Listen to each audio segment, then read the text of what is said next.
Welcome to Podcast for the Recently Released. I'm your host, Louis Stardust. And I'm your co-host, Joe Matissa.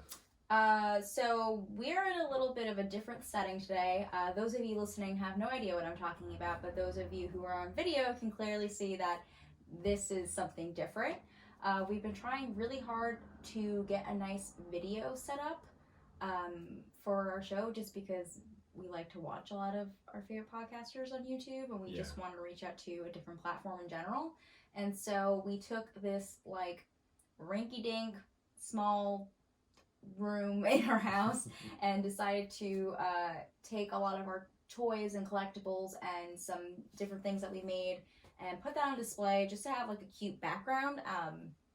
This will probably be changing over the course of every time we film. Maybe we might find things that work better, but yeah, I thought this would be a fun way to show what's going on here. Yeah, and to present kind of us and a little bit of everything that we're kind of collecting over our journey to at the same time. We got stuff that we made, as well as like random stuff that we have, gifts. Yeah, and like that was made by my friend Luke, my Princess Mononoke mask.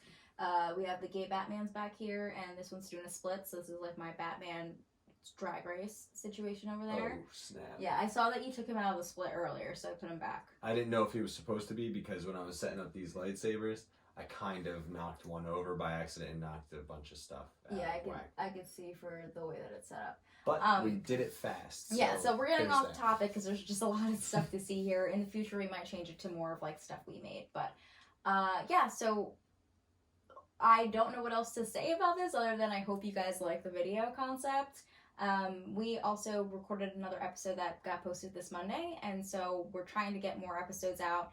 We're supposed to be doing it weekly. We're kind of bi-weekly for a bit just because we were so busy, but now that we've had some time off due to quarantine, it's let us kind of set up things better, which the last episode Joe actually took the lead, which isn't the normal way of doing stuff. Yeah, and we recorded the last one, but it was horribly like blurry and out of whack, so I'm hoping this works out better. We can't really see how it's coming out on our end. I'm doing it through a phone this time, so maybe we'll expand as we get a little better at this. Yeah, but with that being said, we got everything out of the way. Joe's going to take the lead again on what we're talking about today, which is brand new for me, so I'm excited. Yes, all right, so I have quite a few things to talk about right now. I'm obviously going to start off with a recap of something we did in a past episode, but the things that we're going to be overviewing today mostly are going to be Birds of Prey, Invisible Man, Bloodshot, Kingdom Season 2 on Netflix, and a docuseries on Netflix called The Tiger King. I feel like we should just start with Tiger King. All right, we could start with Tiger King. Yeah, I was hoping you'd say that. I think we should end with Birds of Prey because we already talked about it, but it'll just be your perspective now. Deal, because I love Tiger King. All right.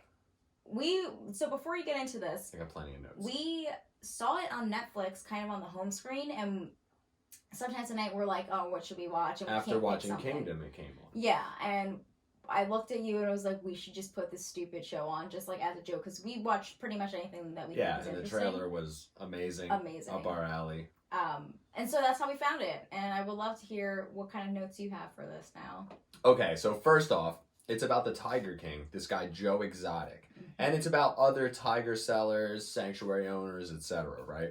But the main focus is him. Is Joe Exotic. Now, Joe Exotic is like a mullet-wearing, gun-toting tiger sanctuary owner with 2 husbands, right? Oh, yeah. And this is at the same time. This is like a simultaneous thing, right?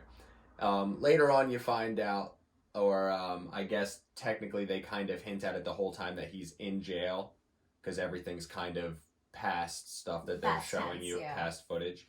But it seemed like it was just maybe a documentary about him or just the animal kingdom itself, and because of the history, evolves wildly. Yeah. He makes tons of music videos. He films most of his life and was in the process of kind of a reality show that turned into a docuseries later on after I guess it failed, and they explain why. You also get into a friend of his, a guy named Doc Antle. He has a sanctuary full of cats and kind of a bunch of teenage girls that live there that he kind of grooms and later marries.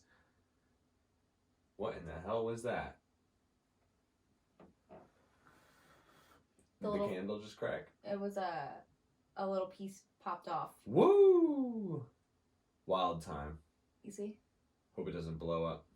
Okay, well now. If it blows up, you guys get to see it on camera. No, so I there's blew that. it out because I'm Oh, paranoid. come on. The wild card of the episode is gone. All right, well, back to what I was saying, right? So this Doc Antle guy, he has a bunch of wives simultaneously as well, which is also, I guess, where they click with that and the cats and all this. You know, he's kind of a yoga cult guy. Then he gets involved in plenty of stuff with crazy people that he hires, a lot of ex-cons and stuff like that. They go into another guy who got out of prison for a murder sentence, and he had a giant drug ring.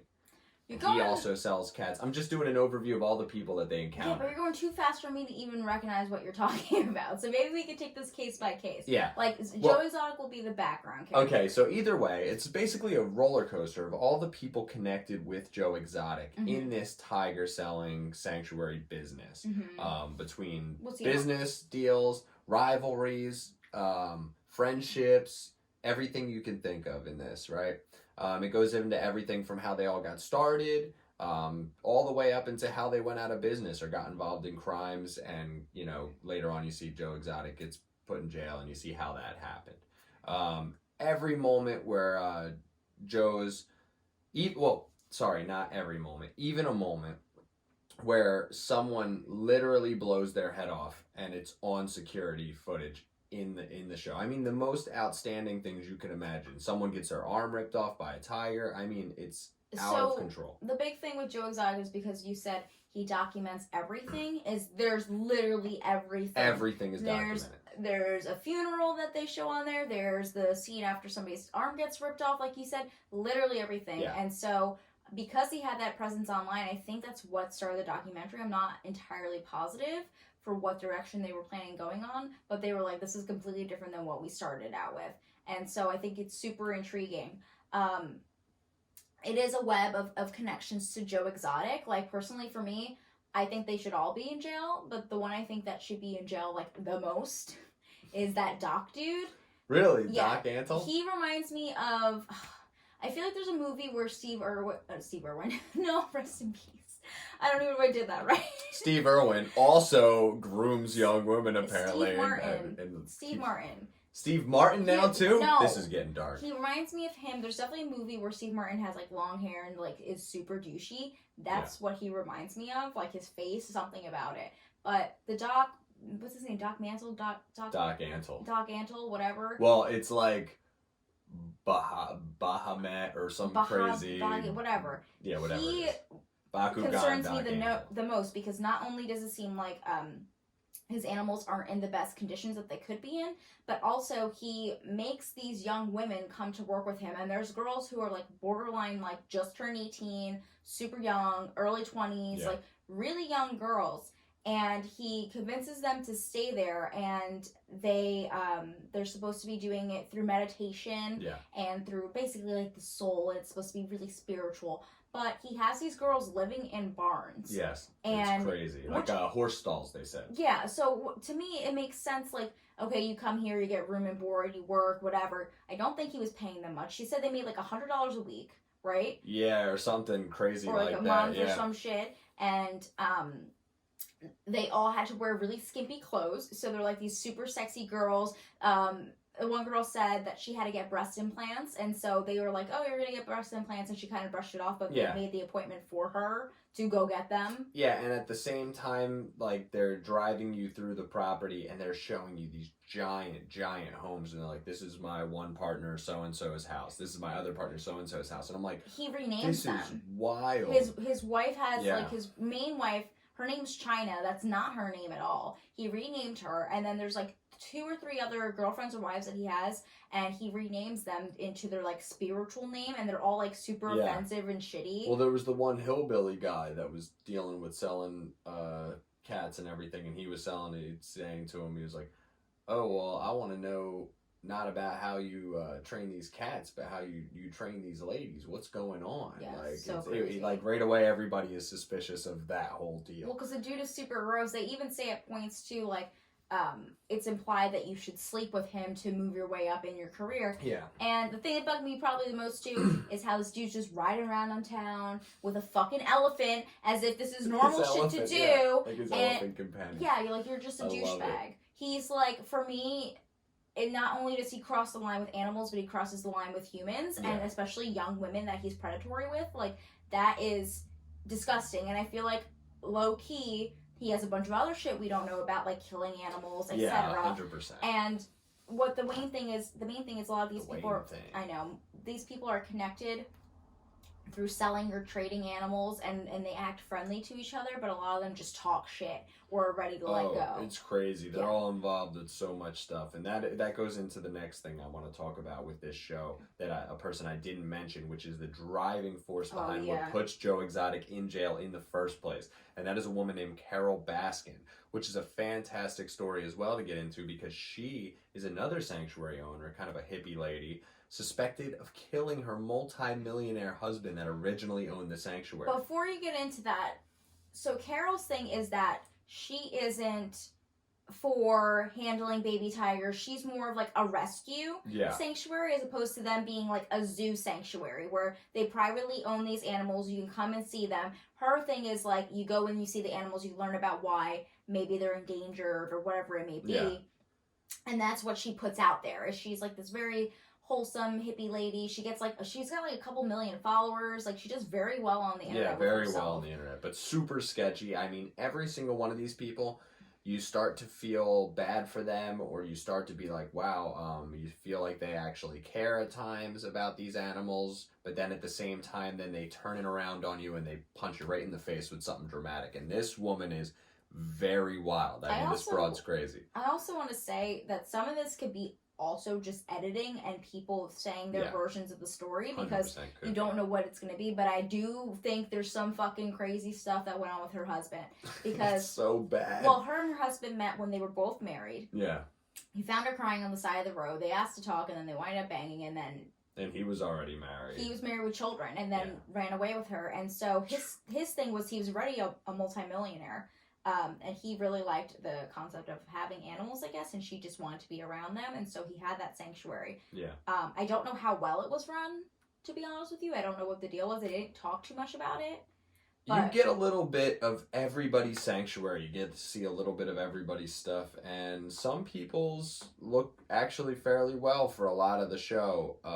And I would say the one lady, Carol's, didn't look that great, even compared to this Joe Exotic guy. I mean, his stuff looked fairly decent. What's crazy to me is she has a lot of money, so I'm wondering where it went. She's not paying nobody. It's all volunteer work, all this wild stuff. But the thing is, there's always volunteer work with rescues and stuff like that, but you would still have people who are on your paid staff, so it's crazy to me that's a thing.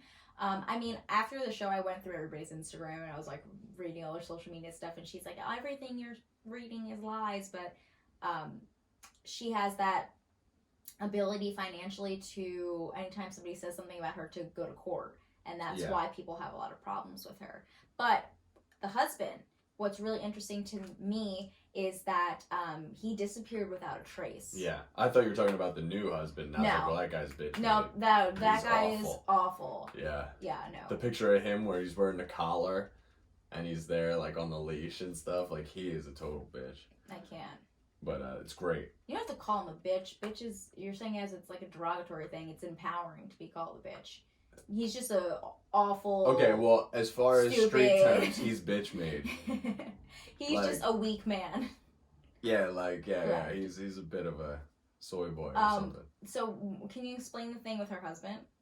Like, he filed for a divorce, or he was going to file for a divorce? He was filing for a divorce. He tried to file a restraining order for her stealing his weapon and then threatening him with a weapon, and they shrugged it off. It got rejected. Well, that's very common now still, is unless there's a physical assault, they're going to just be like, Then he had given the restraining order to his I guess accountant or assistant, to hold on to in case something happened to him.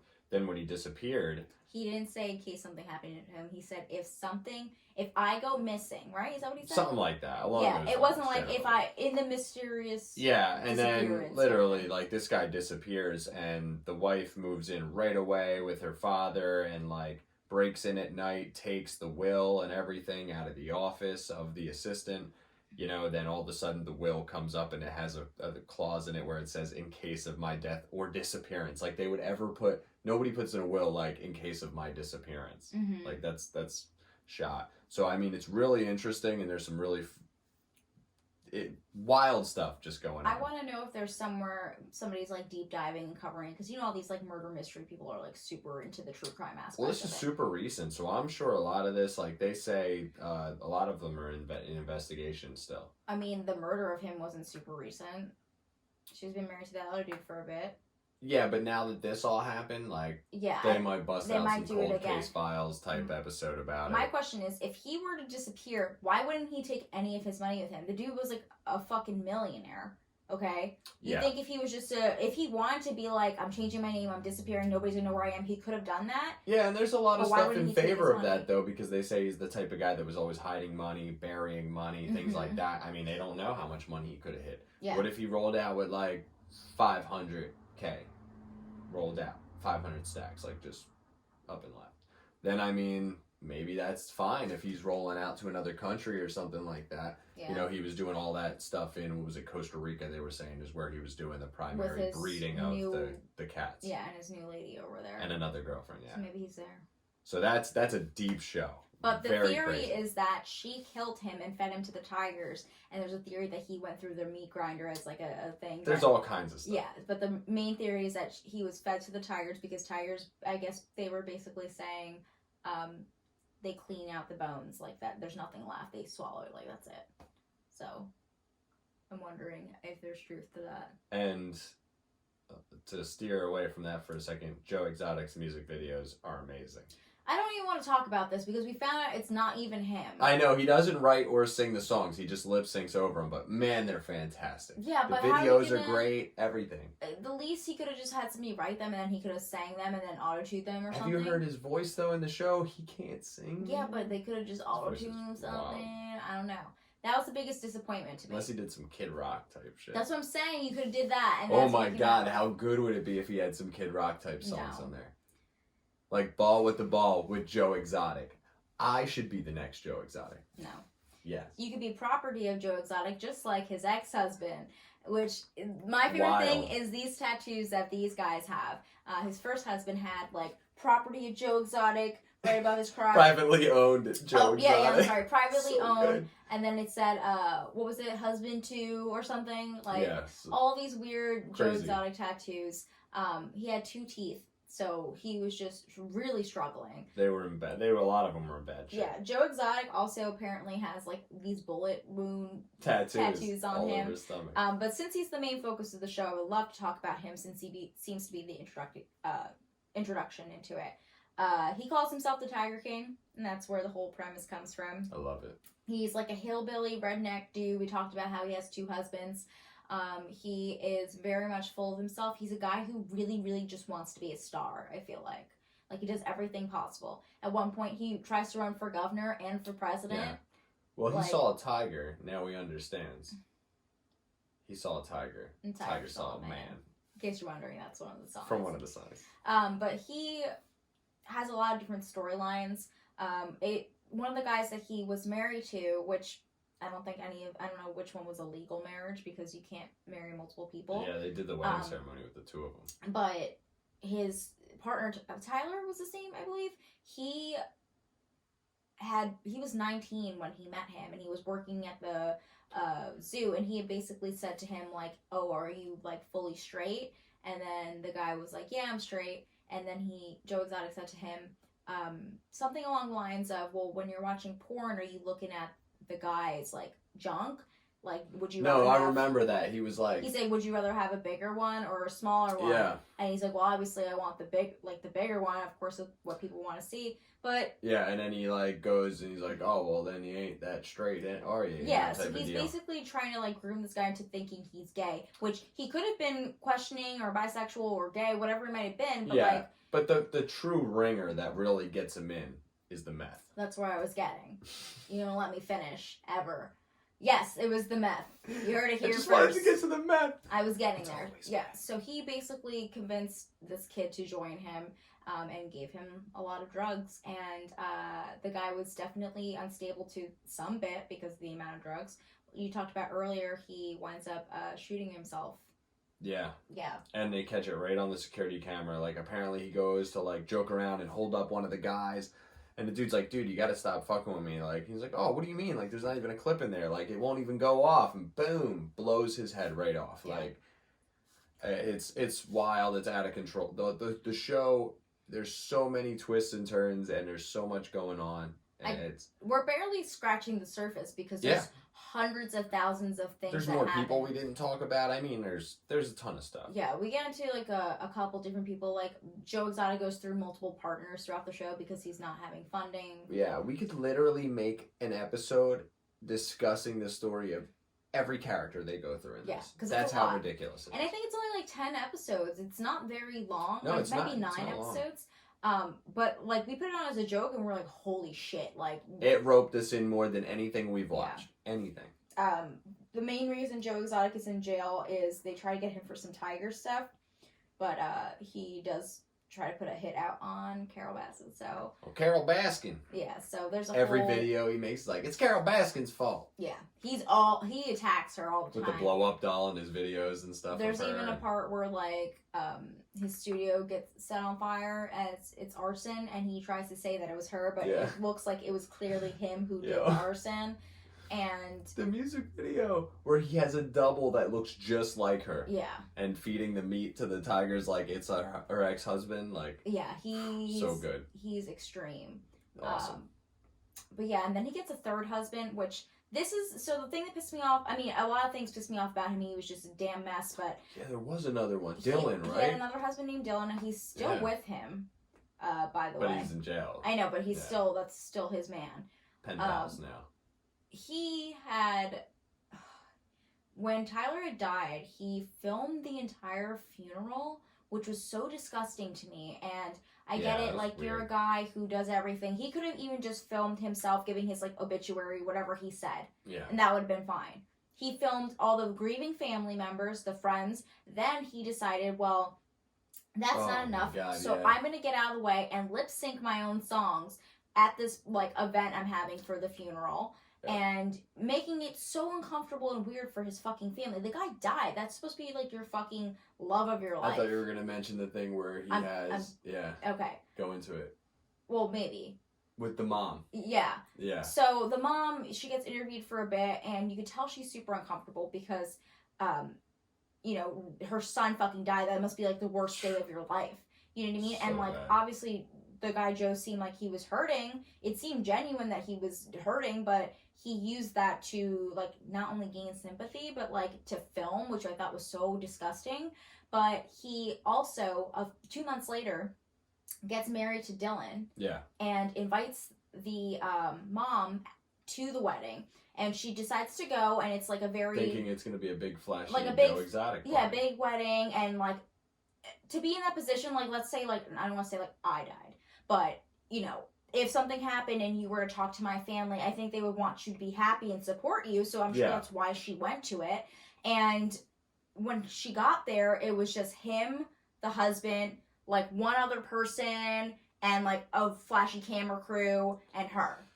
Yeah, like that's the most awkward shit ever, and like that's awkward. It's messed up. And she said they took like a couple pictures, and like that was it for him to post and be like, well, you know, if she's okay with it, then who cares if he's married? Like, and it's so gross. It's so bad. Yeah, like besides, you know, my man is wild. The underage kid or the young kids that you're grooming by giving them drugs, and the abuse that you're doing, and the crazy shit you're doing. Now you're gonna do something disgusting to somebody who didn't even fucking deserve it. Like, that is just... I went back and forth with each person in the show. Like, maybe they're not that bad. And then the next episode, I'm like, oh my god, they should be in jail. Like, right away. And with him, it was a lot of, well, maybe he's just, like, not in a good space. Or maybe it's this. And then some shit just happened, like, with the funeral and everything else. Yeah. And I was like, yo, this dude is nuts. Yeah, it's all Joe's world. Yeah. You know, it's his bubble. Everything revolves around him. You clearly can tell. Well, he's, at the end, they have a little bit of an interview with him, and he's in jail, and he's saying that he has a lot of stuff that he's given to PETA, which PETA's, like, the worst fucking company, but they're publishing articles about these companies now. He gave them a bunch of names of people who are illegally buying tigers, and... Yeah. Well, he's pissed that he got the shit end of the stick out of this whole deal. Yes. With all these people doing the same shady business. His park got taken over. His legacy's gone. The whole deal. Everybody else is getting away with the same stuff. Mm-hmm. And so now he's going to basically say, fuck it, what have I got left to lose, and turn on him with the very people he's been fighting this whole time. Yeah. PETA. Which is gotta be the most god-awful thing to have PETA's, to do for a person like this crazy dude. PETA's literally the worst website. Like, first off, they're garbage. I don't know why anybody supports them. There's a whole big thing in how they, what's the word? Not induce, but like, when you're putting a dog to sleep. They did that with a bunch of pit bulls. There's a bunch of crazy fucking stories about them, and they want to call themselves, like, animal rights activists. They posted a really fucking nasty thing about Steve Irwin. Like, oh, Steve Irwin was dangerous to the habitat and wasn't, like, a good person. Like, wrote all the shit on his birthday. That's true. You saw all that stuff when he would shove his thumb in their buttholes. Well, no, like, how... South Park. Yeah, but, like, why would you do that? Like, especially it was, like, the anniversary of his death or his birthday or something, and they were like, he shouldn't be celebrated. It's like the thing, if you're not gonna sit there and fight somebody while they're alive nonstop, then you gotta, like, once they're dead, you just gotta give it a rest, man. Yeah. Go to somebody else who's alive and doing whatever you got a problem with. Once people are dead, you're like, dude, what the hell? But yeah, so watch Tiger King on Netflix. There's a lot of shit we didn't even get into. We didn't even get into the Vegas guy who joins Joe. We didn't even get into really the other people. There's a lot. There's an employee who gets their arm bit off, like we said earlier, and they get interviewed. Yeah. They went to work a few days after.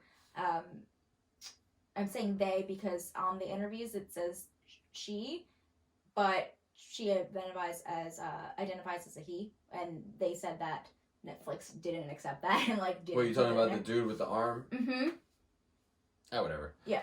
So, I don't know. It gets confusing. Everybody, there's so many people. My two favorites are the guy with the prosthetic legs and the dude with the really long hair with sunglasses who like doesn't give a fuck. Those two, they can have their own reality show. I'd watch them all day. They are pretty funny. They're the dude, he's smoking a cigarette in the trailer full of gas cans, filling up another gas can. Yes. Amazing. He's my favorite. Dude's a baller, and he's like, I don't really give a shit. Yeah. The whole time. They're like, how do you feel about dog handle or whatever? And he's like, I don't give a fuck. That guy's amazing. Yeah, fantastic. Yeah, I love that guy. Those two guys were great. I think they're the only people who are not total pieces of garbage. Those three. Yeah, the guy with the prosthetic legs, he's got to be one of the most genuine dudes on the whole thing. Everybody else should probably be in jail. Yeah, true. All right. So, to get off of that show finally, I feel like we can go on about this forever. We could. What do you want to go into next? I'll let you take the reign on this one. Let's talk about how bad Bloodshot was. Bloodshot, I want to watch because I like Vin Diesel. He's all right. I love James Fraser, whatever his name is. He's from Outlander, so I was excited to watch it. The only good thing about this movie is the female lead in it. What's her name? Her name's Katie in the thing, whatever her name is. Yeah. Beautiful girl. Beautiful features. She looks like a freaking robot. I said she should have been in Alita. She was. Yeah, and then she was in Alita. Yeah. That's true. Really, really great acting. Like she's fantastic. Everybody else, like, I didn't see too much because I fell asleep and I refused to keep watching it. Well, I got notes. Bad. Bad dialogue, bad plot, bad story, bad acting. Like Vin Diesel felt so corny and cheesy, and like even though that might be like his thing, is like he's like a corny-ish dude. I feel like he's badass in certain movies, and he is kind of like the new Sylvester Stallone, like a guy who has no, like, he's tone deaf in a sense of his range when he's talking. Like, the dude will go from yelling, he'll be like, you did this to me! And then he'll be like, what did you think you were doing? Yeah. You know, real low, and you're like, dude, like, and he'll do it on and off and on and off and on and off, and it's wild. He's 0 to 100 nonstop. Yeah. He's is questionable. My rating for that is a 2. A 2? A fucking 2. I'm gonna give that one a 5. Hell I'm even giving it a lower score than I gave Birds of Prey, which I'll get into at the end of the episode. No. But the one thing I gotta say about Bloodshot is Bloodshot's a great character, and the way they lay out this show, or movie I should say, I'm sorry, it's cool. Like, it's a great idea, but the movie's just bad, and it's so chopped up, and it's so, like, everything's whack. The CG's whack. The only fight scenes that I really like are the ones without the CG, especially with the woman KT in it. The one kind of, like, Alfred-y guy, Wiggins, the English black dude. That He's so annoying. How you gonna and call his him lines suck. Wiggins? Wiggins. I mean, it's all right, but like his character sucks. That's what my cousin called me when I was in high school because my haircut was real bad, and so he would always say it was a wig. The hot chick Katie's all right. I'm not done talking about my trauma. With this wig? Yeah. Oh God, get out of here with this wig. So Katie's fantastic. She's fantastic. She has a great fight scene in it that's really worth checking out, and maybe a clip on YouTube or something. Not worth watching the whole movie. I mean, there's some really cool bionic stuff on the kind of bad guys of the story. Well, the whole premise is him getting revenge. He's part of the military. He dies. He comes back to life. He's going to get revenge after he figures out what's going on. He goes to get revenge for his fucking wife or fiance who was murdered in front of him. You're not putting in any of the actual aspect of the story. That's the whole premise of the story. Yeah, but the whole point is when he comes back to life, like he doesn't remember who he is, and a company, like a really rich, wealthy company, is kind of like, has him held in this place, and he goes to escape, rescue, go and see what happened with his wife, or get revenge because his wife died or whatever. Yeah. Well, his body was donated by the government to them, and they put all the little and then he ends up like getting his revenge, and then shut him off. They shut him off, and then he wakes up again, and it's the same situation again and again. But the guy he ends up killing to get the revenge changes because they're programming him. And that's an interesting aspect to get into, because then it dives into the whole, well, is his past real? Did they make up a story about his past to kind of use it for the assassinations and to use him as a soldier? How do they do it? And they put all these little nanobots, millions and millions and millions of them all in his body. That's so mediocre. And they heal them and they increase all, like, it's a cool comic book, and it's worth checking out as a comic book. It sounds like a decent concept, but it seems like they weren't able to structure it at all. Yeah, and he doesn't look like Bloodshot as far as the comic book. Towards the end, he gets that pale look with the glow red in the inside and everything like that. But let me tell you, I mean, it's a whack-ass movie. And the way they resolve the whole origin story with his wife and everything like that, the resolution is god-awful. I mean, at that point, you feel like, wow, that was a waste of my life. It was, and that's why it's a 2, and I would recommend this to no one. And on top of that, he doesn't even bang the girl Katie at the end of the thing. Like, what's up with that whole story? I wasn't expecting that, but I would at least expect a smooch, because it seemed like they had chemistry. Yeah, at least maybe some smooch action. Yeah. To give you the thing that, like, they did. But I mean, they kind of, like, held hands or something, but, like... I think she's way too badass for him, and he doesn't deserve her, because that was pathetic. Yeah, and, like... She was probably like, dude, you haven't been cool since Street Sharks. Like, where is your vest? And she was like, I'm all about James Frazier, so we're going to hang out with him. So, yeah, don't waste your time or money seeing it. Yeah, not at all. It's not even like it's so bad it's good movie. It's so bad that I wish I didn't let you buy it. Definitely check out the comic book from Valiant Comics. Definitely an interesting series. It's been around for quite a while. That's maybe worth checking out for you if you're into that, but not this. This is rough. Yeah. But we're going to turn it into something good. Well, I didn't read the comics at all, so I just went into it going for a movie, and it was not good, so that's how bad it was. It's alright. We're going to turn things around, and we're going to turn it into something good. We'll talk about... Birds of Prey, and it's amazing. No. We're going to talk about that at the end, in my opinion, about that. But let's talk about Invisible Man, yeah. It's a Blumhouse movie. Yeah, really liked it. Blumhouse is very hit or miss for me. Yeah, very. What's her name? Elizabeth Moss? Is that right? Something like that. What do you mean? The actress in the movie. Oh yeah, the Handmaid girl. Yes, she's from Handmaid's Tale. She's a really good actress, and I feel like she really invokes like a crazy person thing, which she does in the show too. Like, she gets these really dead set eyes, and she's just great. So honestly, in parts of the movie, I was questioning if she was just crazy and having like a psychotic break, because there's a point in the movie where, she goes to escape from an abusive husband. That's the whole premise. Yeah, give us the summary.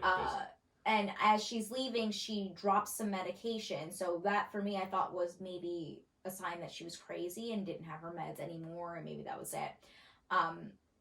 So I think it plays with that a little bit throughout the movie. He's like a super advanced, like, what does he do? He's like a wealthy guy. He's in some kind of like tech company or in the sciences one way or another. And basically, like, they give you the insinuation that this girl is trapped. It's a hopeless relationship, and it's right at the end of it when she's leaving. She escapes. She does this big drawn-out plan. Yeah. Her sister gets her out of it, and then she's staying with a friend of the sister, trying to get over this. Who's a cop, and he has a kid and stuff. And then they find out, apparently, he dies. Well, she's also very paranoid about her safety. Like, she covers the camera on her computer, and she's hiding and doesn't let anybody know where she is. Like, she doesn't go outside. We'll get into that after we get through the summary. Well, this is the same summary of what it is. She leaves, she goes to the place. Yeah. She's super paranoid because of what the trauma led to with him, and she finds out that he's dead. That he's dead from her sister. Then she gets a thing from the will, like inheritance of all this money. But which was confusing to her because she was like, how does he know where I live? Yeah.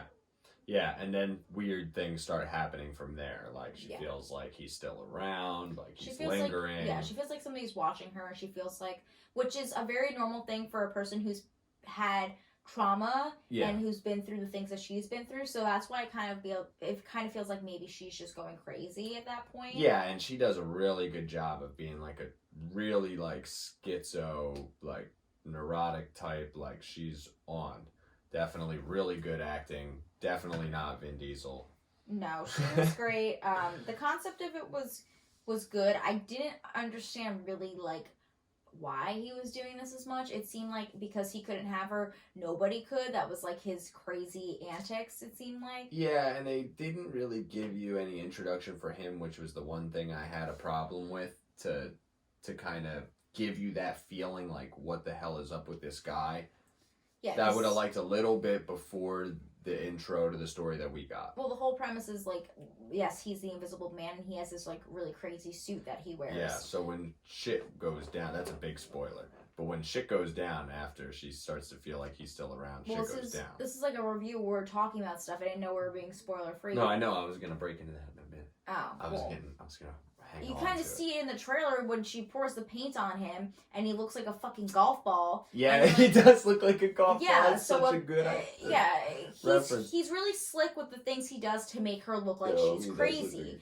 Like, there's the part where she does the paint, he plots and puts all of his stuff in the attic, and his phone's in there, and there's just like little things he's doing to her.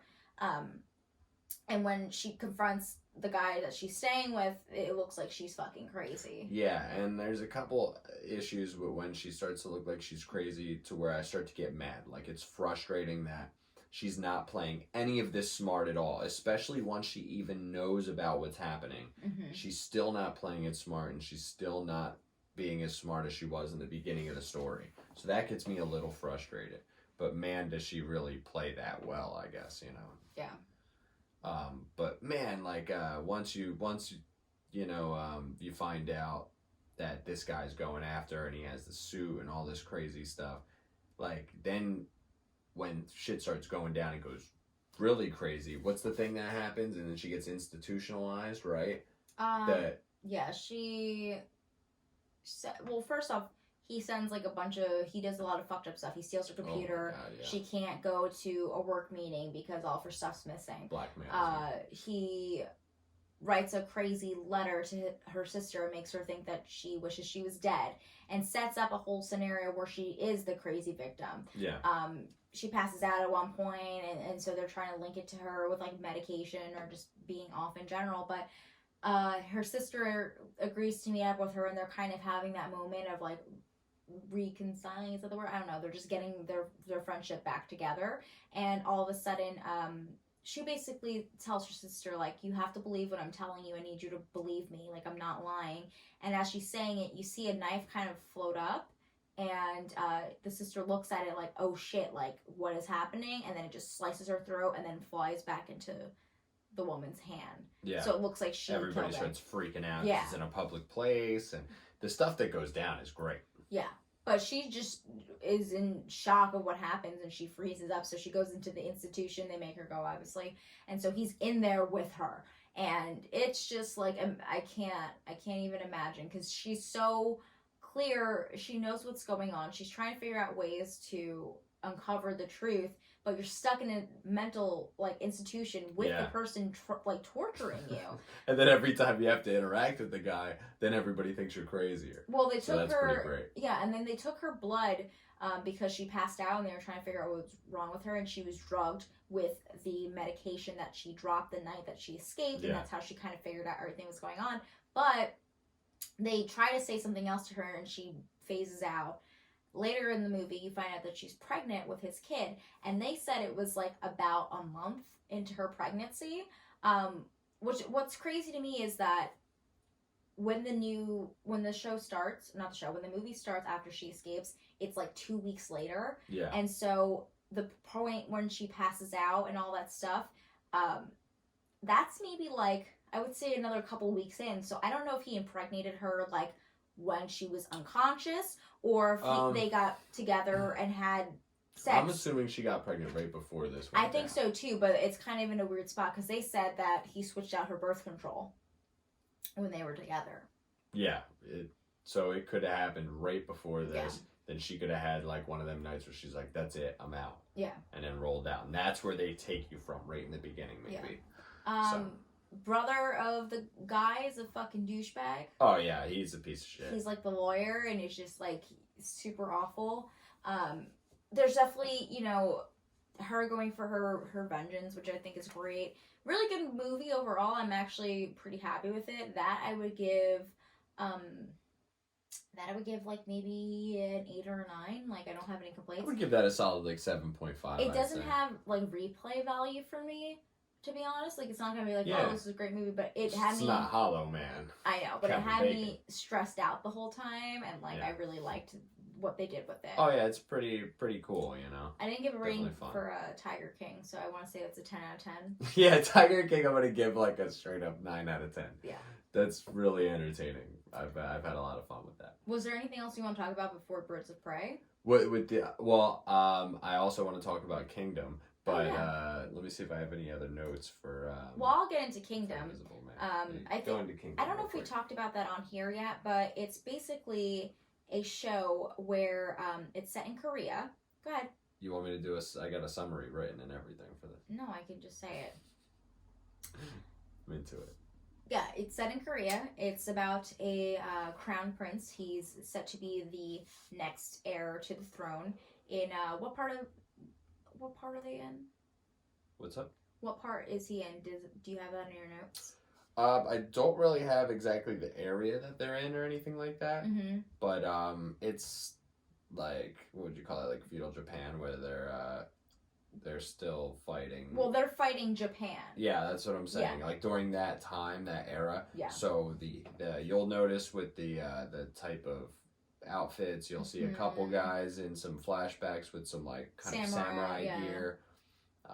There's definitely a lot that goes on, but it's set in a in that timeline, and so basically, the king has fallen ill, and the crown prince has been accused of committing treason, and so he decides to go off on a journey with one of his, I don't know what we would call him, like his right-hand man, I guess. Yeah, exactly. Evil queen. Do you remember why he goes off on it? He goes to, I don't even remember what started Well, this. basically, a plague comes to the kingdom, right? Yes, and but we didn't get there. I want to know why the king leaves in the first place. I want to know why the crown prince leaves, I mean. Well, the king gets sick, right?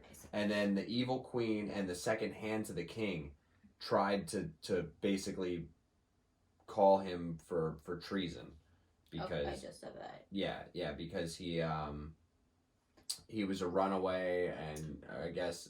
So did he just leave because they were saying treason, or did he leave for a specific reason? I can't remember. No, he was a runaway, but because the person that trained him knew what was going on and that there was corruption, I guess he wanted to save him from maybe being killed. I may have that part wrong, but and then they send him off, kind of deal. And then at that point, I guess he dips out on his own with the guy. Basically, what happens is the king has a plague that's going on, but it's basically like a zombie infestation is going to happen all over the place. You find out that he's sick.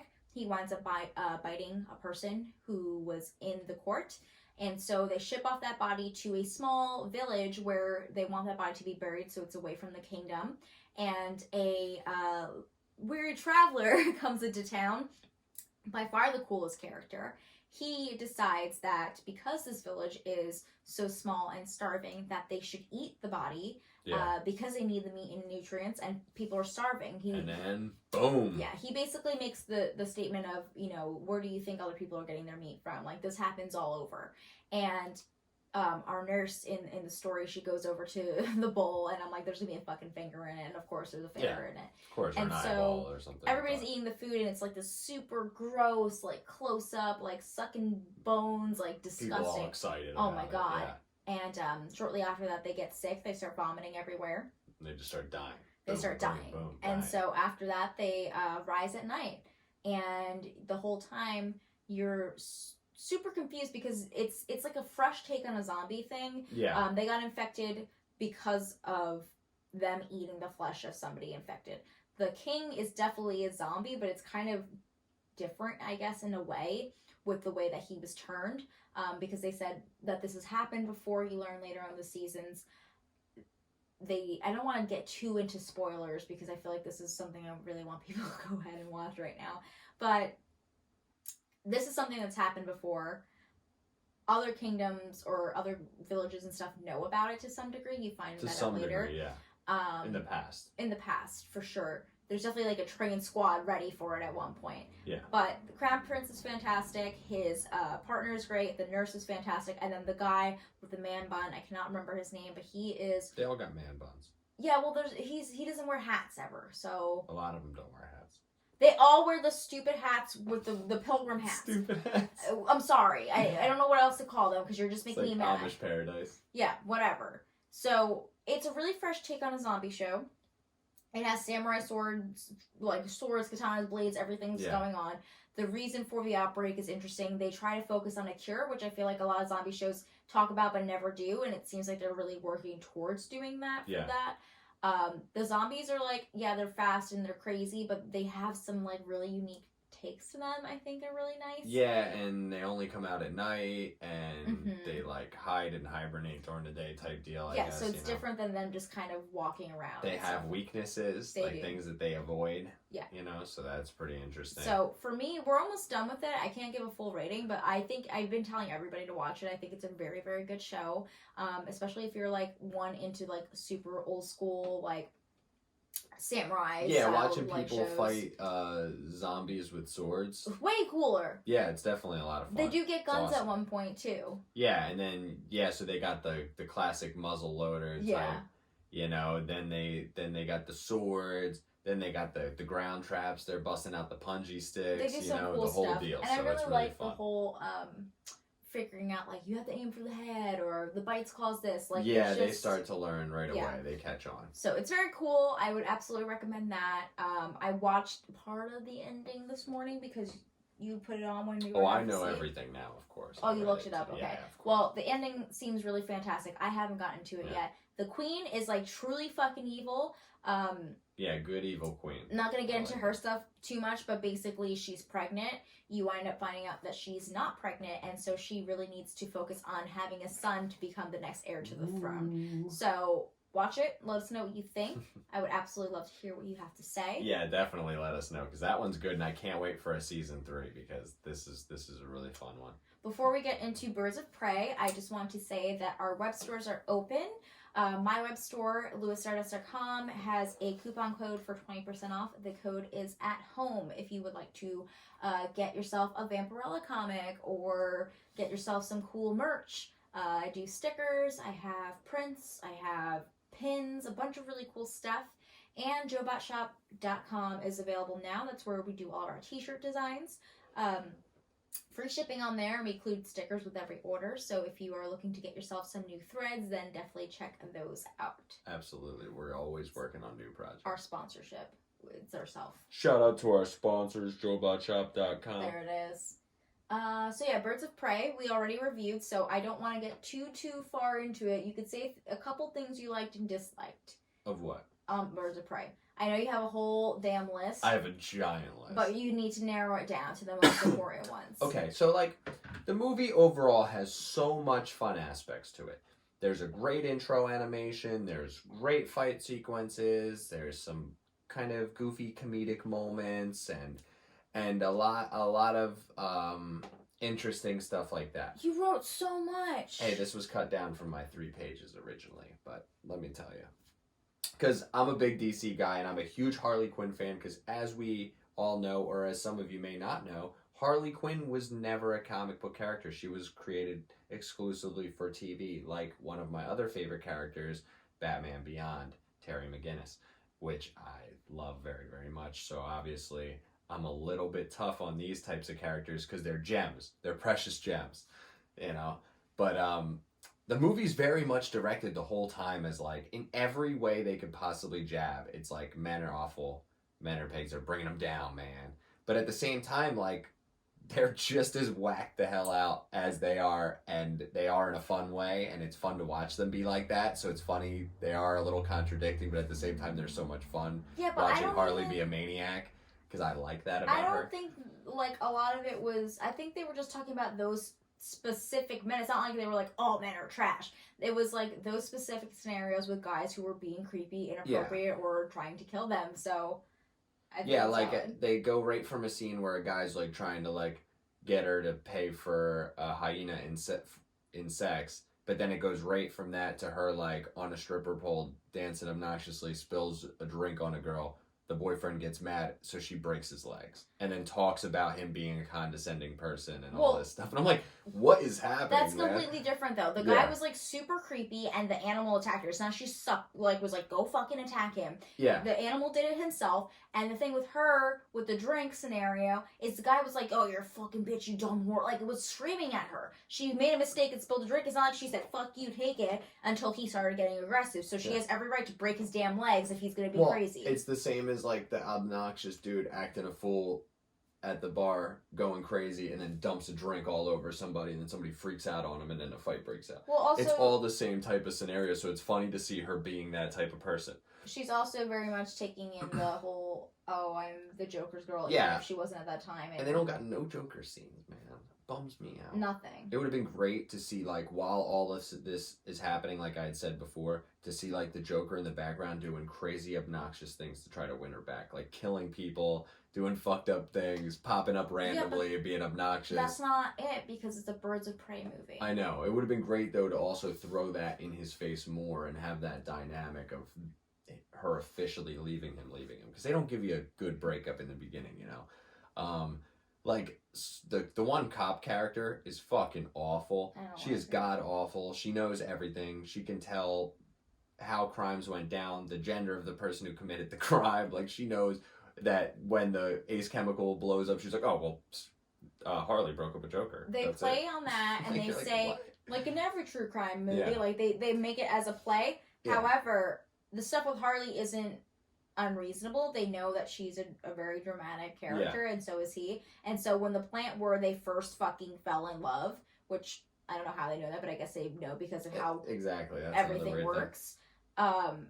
And then to find her shoes and her necklace and everything at the scene of the crime, then 2 and 2 go together. Yeah, everything's very baited to you the whole time. Everybody just knows everything and solves everything and is everywhere at immediately with all the resources. If you were to see that shit, wouldn't you think, maybe that was her? Like, that's like, I'm not even a fucking cop, I would think that. No, just in general, it happens frequently. This cop knows everything all the time. Shows up everywhere she's supposed to be all the time immediately. You know? Yeah. So, hey, you cut out. What is that? Nothing. There was a lame bitch? That ain't right. She's writing me bad messages because she don't like that I, don't like this movie at all. You don't like it at all? I mean, it's okay. It has its moments. There's a couple scenes that are funny. The villain, I didn't get into him yet. I mean, he's okay. He's kind of just overly stupid and ridiculous. Yeah, but they don't even give him a lot of screen time. No, they don't. And the things that they try to make him seem really bad for versus other things are stupid. Well, I mean, he's like super gross with that one scene where he makes the girl dance, which I just feel like it's very unprovoked. And they make it like everybody's scarred. The one girl's like crying while it's happening and all that. And I'm like, yo, this dude literally is cutting people's faces off in other parts and nobody's cringing. Well, because nobody saw that. They saw this super predatory guy who owns a club who they're scared of yelling at a woman to take her clothes off. Yeah. So I would be like, what the fuck? Like, I would be way more nervous of the situations where he rolls in with like mad dudes with guns and all that stuff. But when did that happen in the place? Never. Yeah, he came in a couple times with his little squad, you know, Yeah, and but a all lot this of them stuff. are obviously crime driven if they're hanging out there, like, so it's not like. So it's weird to see them all of a sudden get nervous. Well, it's different if we're like, hey, we all got guns, we're hanging out, and then it's different if I'm like, take your fucking clothes off, you have to do this or else. Yeah. Like, that's a different Well, that's boundary. the thing, like, a couple other scenes where things get real intense, like, everybody's cool. Like, for the most part, everybody's chilled out, but I was like, they were real serious. No, I think you're taking it the wrong way. Really? Maybe this movie wasn't made for you because you're being a bit No, dramatic. because there's a lot of stuff that, because you saw how much I hated Bloodshot, too. Obviously, I clearly hate both of these movies a lot, and I have a lot of bones to pick and a lot of notes. You're just upset that I don't like this movie as well. Well, I knew you weren't going to like it. I told you that you would even give it a lower rating than I did. I think I gave it a 7. I think that's what I did. And one thing that I have a real bone to pick with about this is, like, for Canary's character, at one point where they have her outfit and her whole thing is literally such a ripoff of Vixen from the comic book. Yeah, but you're being dramatic because Black Canary's whole thing is that, you know, she's in the comic, she's a blonde white girl with a black leotard and fishnet leggings, okay? Or stockings rather. And then in this, she's so they gave her black the double girl hand with really nice white, blonde hair, and then she has a leather outfit on, and then fishnets on. So it's still Black Canary's thing, but it's a different style. I feel like it's a double ripoff thing, because then, like, they give her a hand-me-down character that they've been using on CW, but, like, they kind of botch the character by kind of ruining the potential for the character Vixen going in there and ripping off part of her character. Why? Vixen can still exist. And she would have been a great character, especially because Vixen is one of the old-school, original, like, okay, but what does that have to do with her at all? That's not even the same thing. Well, right away when I saw the outfit, I thought similar? it was... Yeah, well... Okay, but Huntress has a reconstructed different style of her own outfit. And Black Canary has the same... Black Canary's outfit is a leather jacket, a fucking thing, and like 3 pieces. So what else are you supposed to do? Look, I get it. That's so different. I just would have liked to have seen more direction towards her looking like Canary and not like another existing character. They're not gonna put I feel her like in they a kind of tiny gave her a rip-off situation. Yeah. And I felt like she should have felt like she got the shit end of the stick with her character. But half of the movie, she didn't get to actually fully be Black Canary. Like, she suppresses that and stuff, so you can't be surprised. One of my major notes about it. Like, literally, she has all this power, which, again, the cop knows about. Knows right away. Because her mom was a thing. And she could have used this power the whole time and fixed so many situations. Yeah, but she doesn't know how to Because when she does, it was rad. Okay, but she passed out immediately after, and she obviously doesn't know how to control it and isn't comfortable doing it. So, I'm getting defensive because you're getting hardcore. Because some of the things you're saying are stupid. Honestly, like the complaints you're making. There's a about lot this of makes plot no holes, sense to though. me. Sure, go ahead. Like, and I'm not gonna go into all of them. I'm not saying it's the best movie, but some of the things you're complaining about to me are so ridiculous. Well, that's because it feels just as ridiculous to me as Bloodshot. It felt so choppy. It felt so awful. The lines were so cringeworthy, just like Bloodshot. Like, I felt like there was only maybe one character I liked out of all the groups of characters, but a couple fun fight scenes, exactly the same. I put them almost on the same tier. I don't think so. I literally just think Bloodshot was a little bit worse. I don't think you should disrespect the Birds of Prey movie by comparing to Bloodshot, which was the worst movie I've ever seen. I'm not comfortable with that. I think there's some great scenes in this movie. I think that Birds of Prey is a fun movie. It's a fun movie. It's entertaining. It might not have that replay value, but it still is an entertaining movie overall. No, it's got a couple okay scenes. No. But like I said, it is right there with Bloodshot. You're wrong. It gets I'm right. 1 Shut point up. higher. I'll give it a 6 out of 10 over Bloodshot because of the couple comic-y fun scenes and the fight scenes that were actually really fun. Like when they're fighting with the trampolines, and then when they're fighting in the police station, like all that was super stupid with the bean bags and the glitter and all that. I loved it. But it was really cool and it was fun. All the fight scenes are so much better than how Bloodshot was. And I love when they're in the evidence room and they're using props from all the evidence room things. Great. Yeah, like, and the cop gets kicked out of the window by Harley.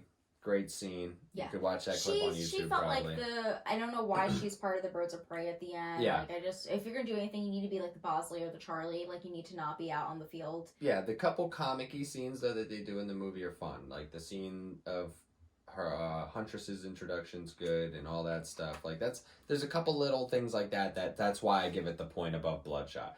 Because I mean, I could go on forever, and you fell asleep on Bloodshot. That's why I didn't go in on my pet peeves about Bloodshot. But I got so many notes about shit that I hated about Bloodshot. Like, it's ridiculous. Yeah, in my I feel opinion, like if you would have watched Bloodshot all the way through and felt any other way about Bloodshot, you would have lost it with how many notes I have. Because I go in on both of these movies. I don't think the two are comparable at all. Really? I do? They're garbage. They're not watchable. Again. I think that at least Harley's movie was fun. And I say Harley's movie because it was definitely Harley's movie. I thought Huntress was great. I really enjoyed her. I liked Harley a lot. I thought Black Canary was great. I would absolutely watch something with them again. I would like Harley to have her own shit and let Birds of Prey do its own thing. And the way they end that, though, they don't give you a real good drive for the sequel. Mm-hmm. Like, I would have liked to have maybe seen them keep the villain. Yeah, he exploded. And maybe push a bigger picture with the villain at the end. That's another thing that was like, because he looked really cool at the end with the fucking black mask thing on and everything, and they just kind of really just threw that shit. I respect. No, I don't. Your opinion, I get it. I don't respect it, and I don't agree with it. However, I will take the 6.5 that you're giving it, and I will take it because I gave it, I think, a 7 or 8. So. Yeah, like literally after Harley out of nowhere shows up at the police precinct loaded with all these weapons that are also filled with glitter beanbags and stuff that she managed to pull out of nowhere. Well, takes down a whole police station and no one's hearing the gunshots go off, which is also wild. Then she fights the mercenaries of this. All great scenes to watch. Really fun scenes. Really awesome. But she does all of that, manages to leave, cause car accidents, go food shopping, everything. No problems. Anyways, you giving it a 7 out of 10 is really great because the movie has been so good. I'm going to give that a 6. I heard you say 7. And I heard. He said 7. That's a straight up 6, man. That's that it. movie is a little rough.